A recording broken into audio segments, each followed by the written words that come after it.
The priest's voice trembled in the quiet chapel, a soft echo against the stained glass saints. "Do you accept?" he asked, eyes darting between us. My throat tightened, but I forced the words out, sharp and jagged.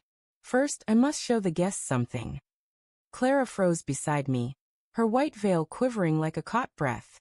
The congregation stirred, a murmur rippling through the pews. Her hand, moments ago warm in mine, turned cold as marble. I'd seen the message on her phone last night. Just a glance while she slept, her screen glowing in the dark hotel room. "Meet me after. Usual place. Don't tell him."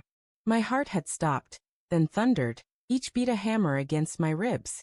I told myself it was nothing, a friend, a cousin, a misunderstanding. Clara loved me. She'd chosen me.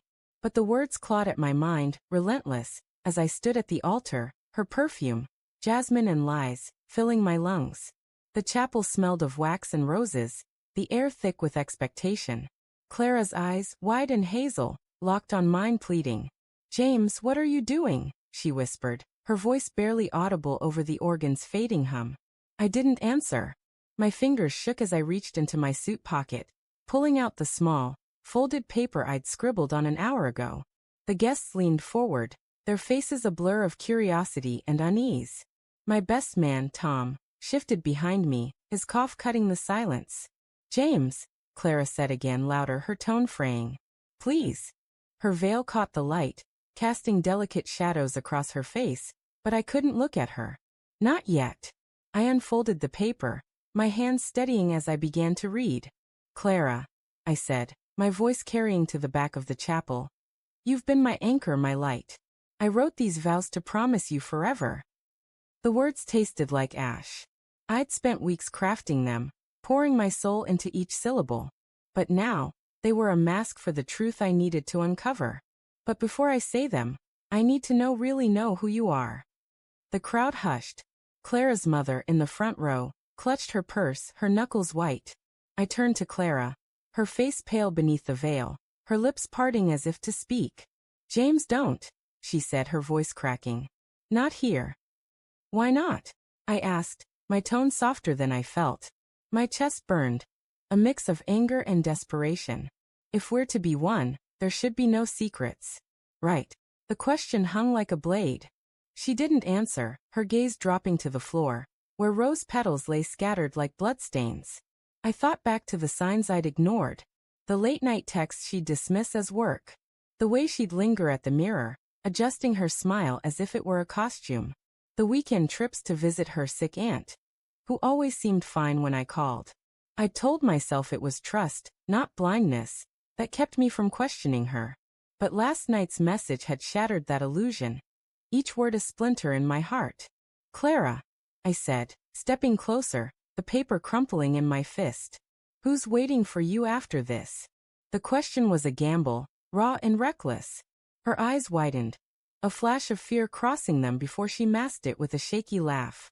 "What are you talking about?" she said, loud enough for the guests to hear. "James, you're being ridiculous." But her hands twisted the lace of her dress, betraying her. I could feel the crowd's eyes, heavy as stone, waiting for the truth to spill. "Then let's clear it up," I said, my voice steady now, fueled by the ache in my chest. I turned to the guests, my heart pounding. Last night, I saw a message on Clara's phone. From someone asking her to meet them after the wedding. "Don't tell him," it said. "I want to know who it was." The chapel erupted in whispers, a tide of shock rolling through the pews. Clara's mother stood, her face flushed, but her father pulled her back down. Tom stepped forward, his hand on my shoulder. "Mate, maybe this isn't the place." "It's exactly the place," I snapped, shaking him off. I faced Clara again, her eyes glistening with unshed tears. "Tell me," I said, softer now, almost begging. "Tell me it's not what I think." She opened her mouth, then closed it, her breath hitching. The silence was deafening, heavier than any vow. Then, from the back of the chapel, a man stood. Tall, broad-shouldered, with a face I vaguely recognized from a company picnic last year. Clara's co-worker. "Michael." "It's me," he said, his voice steady but low, like he was confessing to a crime. The crowd gasped, head swiveling. Clara's face crumpled. a sob escaping her lips. I felt the floor tilt beneath me, the world narrowing to the space between us. Michael, she whispered, and the sound of his name on her lips was a knife. I wanted to scream, to demand answers, but my voice caught, trapped in the wreckage of my heart. Why? I managed, the word raw and broken. She looked at me, tears streaming down her face, smudging the makeup she'd spent hours perfecting. I didn't mean for it to happen, she said, her voice trembling. It was a mistake.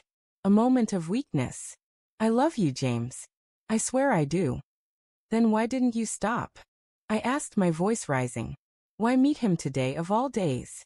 The question hung, unanswered, as Michael stepped into the aisle, his hands raised as if to calm a storm. It's not her fault, he said. I pushed her. Enough.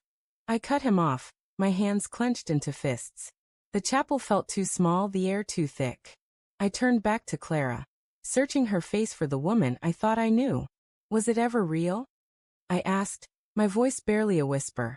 She reached for me, but I stepped back, the paper falling from my hand. It was real, she said, her voice breaking. It is real. I got lost. The priest cleared his throat, his face pale. Perhaps we should. No, I said, my eyes locked on Clara. There's no vow that can fix this. I turned to the guests, their faces a mix of pity and horror. Thank you for coming, I said, my voice hollow. But there's no wedding today. I walked down the aisle, past the roses, past the stunned faces, past the life I thought I'd have. Clara's sobs followed me, but I didn't look back. The chapel doors swung shut behind me, the sunlight harsh and blinding. In my pocket, my phone buzzed, a text from Clara, already pleading. I didn't read it. Instead, I kept walking, each step heavier than the last, carrying the weight of a love that had burned too bright to last.